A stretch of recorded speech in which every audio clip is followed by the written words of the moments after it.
Hello, welcome to another video of the Holiday Cup in the Go Battle League.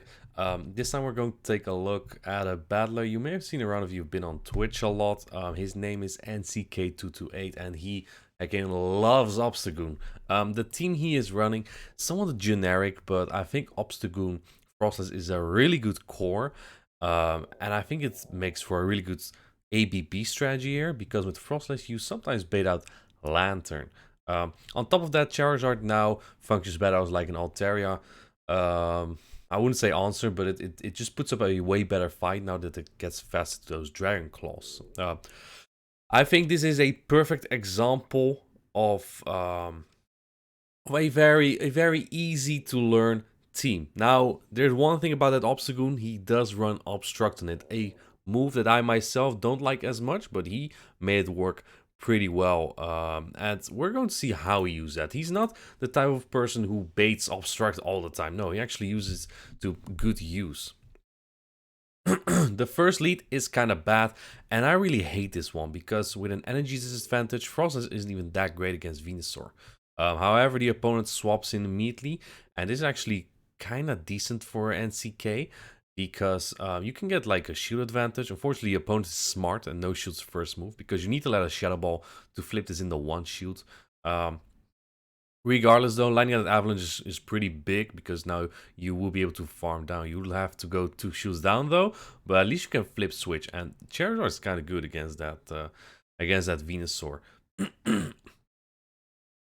This is really what Frostless stands for, just being so good with energy advantage. His moveset is just really good. And in the back is that Lantern. For those who thought, wow, going 2 shields down that early, that's not great. It was pretty freaking great because you don't want any with Charizard. He makes a little bit of a panic play here, I think. Didn't think he could get through the Shadow Ball. Look at the HP. I'm not surprised, right? It has no HP left, but the Shadow Ball would have been pretty nice here. The opponent swaps back in the Venusaur. He's only 1 shield up, so this is somewhat manageable for Zard. You probably outpace to 2 Dragon Claws here and put it into counter-down range for that Obstagoon. First Sludge come in, and the second one definitely KOs. He actually CMPs here, which is somewhat not great, but also if the opponent decides to shield this, you can get a nice Sludge off, but the opponent actually no-shields this. And this is where Obstruct is going to shine. Because when you're locked in, Obstruct is probably one of the most annoying buff plus debuff moves to deal with. This isn't even a bait. He does this because he will survive charge moves way more consistently. And this actually solidifies the matchup without depending too much on the Night Slash. Now, obviously, Night Slash would do more damage, so arguably it's difficult to say which one is better here. But I think at this point, the Sparks plus next Thunderbolt might not take out Obstagoon. So in that regard, Obstruct may have been very clutch here. He doesn't bait the next move, and I think he might survive this. Does he survive this? It is a serve actually, and that wins him the game. So the opponent no-shields that move, knowing Obstruct doesn't do anything, and then you end up just getting so much fast move damage, and you don't want to shield another one. Alright, next one, Shadow Venusaur. This recording is a little bit grainy. He does the same thing here, however, and this time the opponent answers with an Obstagoon. If you have a really good Frostless, you win the 2 shields here. So that's, you actually, I think you win pretty much every even scenario with at least 2 power source advantage, which he does have here. Now, obviously,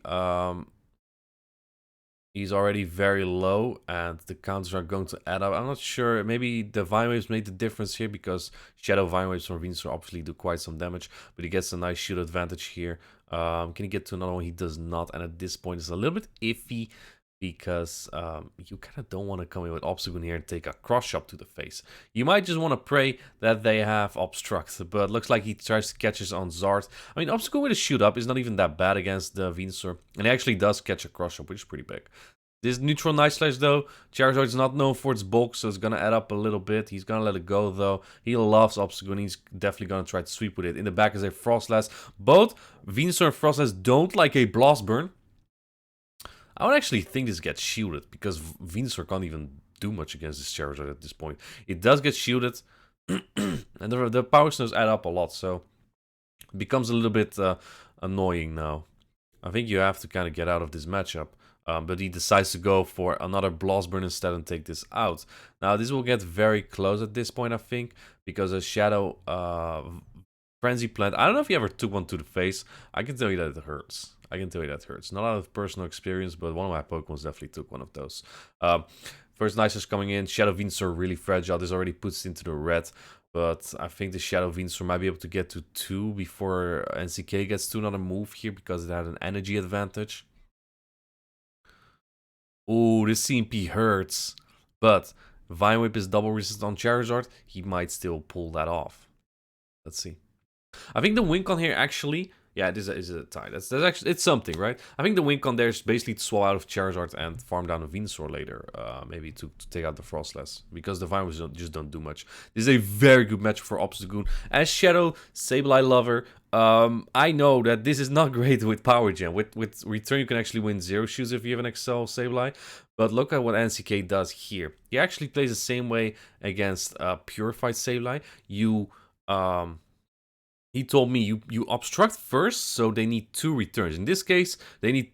Well, I don't even think 2 Power Gems are going to do this. Power Gem is so much worse than return, even with that attack bonus from Shadow. The opponent actually shields this, implying that there might be something else weak to the Obstacle in the back. Maybe like a Graveler. Take a look here. Or a Dunsparce, even worse. Look at that. 2 Power Gems just don't do enough damage there. The Obstagoon is still single stage boosted, so whatever comes in gets quite some farm, but he might also be able to get to another Night Slash. Take a look here. He actually does. This is pretty big. You think Charizard's good against Skarmory? It isn't, because wing attacks are resist. Obviously, when there are shields down, and you're not at a huge energy disadvantage, Charizard just one-shots this. But wing attacks don't do much, and if you bait and Skarmory calls it, it's iffy. Obviously, with the wing attack buff, you outpace to the sky attacks now, so that's nice at least. In the back is a Lantern. Now, this is a Core Breaker. This is a Core Breaker. But Frostless is not the worst. You at least can get this quite low, and this no shield from NCK I think is very safe. Simply because the opponent, first of all, needs 2 moves anyway, and this prevents your Charizard from getting one shot. That could even be by that Skarmory. Does he shield this one, though? He does not shield that one. I actually like that, because despite your Charizard not having a great matchup here, you keep it safe from being one-shot. And he needs a lot of energy here, because he needs to get to like 3 Blast Burns, or maybe a bait or something. Maybe he's going to do many wing attacks, and then Dragon Claw it. Looks like that is the play here for NCK. I like that a lot. And then he needs 2 Blast Burns for that Skarmory, or a bait and a Blast Burn. That actually does take it out. I think he's fine here. Actually, ooh, that's not great timing. You should not do 3 wing attacks for 2 Air Slash, but he might be fine here. Gets the bait. And okay, you know what? Maybe it was okay. I mean, if you time well, you end up in the same scenario, because you CMP on this anyway. It didn't matter, I guess, with the bait. Well played. Well played. Another good lead. So here we're going to see he's going to do straight Obstruct once more. Actually, the opponent swaps into their soft answer. I mean, Frostless generally loses, especially on energy disadvantage. But this is okay. And he gets the boost. One of the things Obstagoon is known for is boosting, which is very obnoxious if you play against an Obstagoon. And since he gets the boost, he doesn't throw his move here. Throws an Obstruct immediately to buff himself as well. I like that a lot. And it gets no shoot and takes it out. I was gonna say he gets another boost, but obviously that's the Obstruct. And now with that Obstruct, he takes less damage from his double super effective counters.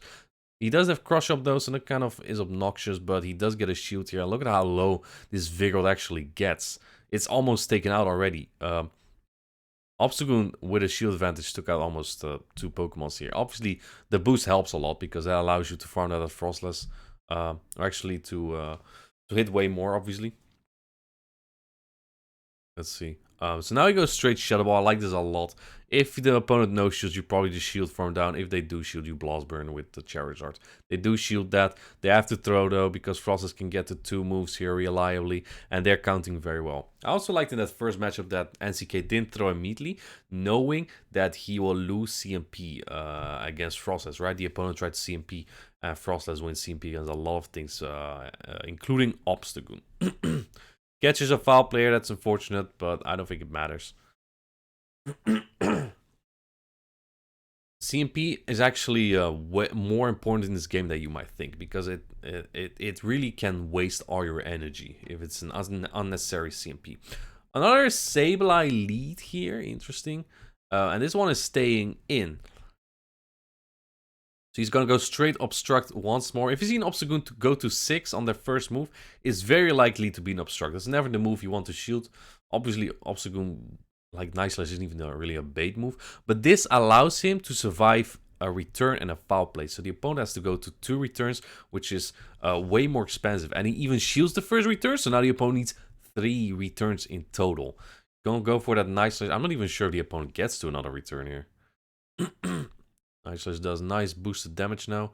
And he goes for another Night Slash before the opponent gets to another return. He's trying to keep that Obstagoon nice and healthy in case there's a Lantern in the back. But it does get shielded actually. And he gets the boost. I like that it also provides you the opportunity to do more Night Slashes, and thus give you more opportunities to go for to land a boost perhaps. Obviously, there's quite some RNG with Obstagoon often. And this is the core breaker. Now, I'm guessing he would prefer to have Frostless on this over Charizard. So switch is pretty nice here. He's going to go for another Night Slash here. I mean, he is boosted, I believe, so, because this already does so much damage to Lantern. It's almost taken out. Let's see, with Sableye usually comes like normal types. If it is like a Vigoroth, it's very much over because it's not going to do much. But it's not over yet. It's a Shadow Charizard. And shields down. Frostless with shields up is somewhat okay-ish. You still don't win. But shields down, oof. This Blast Burn might almost put you into the red. Even though resisted, yeah, it puts you into the red. That does so much damage, and this looks very, very bad for NCK. See, a boosted Obstagoon isn't always going to win you the game, but regardless, this is just a really tough sweeper for him in the back. I guess at some point he's happy there's no Lantern anymore, but then there's this thing with a shield advantage, and it just cleans up his whole line, unfortunately. Not much you can do about that. Final boss, AJ. We get Obstagoon into Dunsparce, a very good lead for the Obstagoon. That Obstagoon has such a unique typing, like that it is actually is basically a fighter, but also that counters ghosts. Like you got 2 in 1 there. That's really nice. Obviously, you are always afraid of an opposing fighter, like especially in Open Grey League, that is the meta. Now, one thing about Dunsparce here that I know as Dunsparce specialist, since I reach roll with it. I'm not that much of a specialist. I think my wannabe G-Fisk just happened to be very good at that moment. Anyway, the rollout damage is very poor, so its matchup against Charizard and Frostless is not as good as you'd hope to.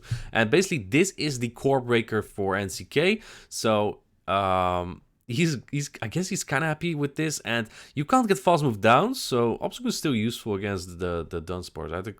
Oh man, that's not even an answer. He's gonna go for another Night Slash here. You see, NCK doesn't go for Obstruct a lot, only really to solidify matchups, and I like it a lot. He basically only throws in like Ghosts and Lantern. And I guess he wants Switch, that's why he's going in that Charizard and gets denied a fast move. That's unfortunate, but this is only debuffed. Oh, sorry, this is not debuffed. He doesn't really need this a lot against the Dunsparce, I guess. No, what I want to say was that this does way less than the double super effective rollouts and rock slides. As you can see, rollout super effective doesn't do anything. This is how Galarian Stunfisk should have been.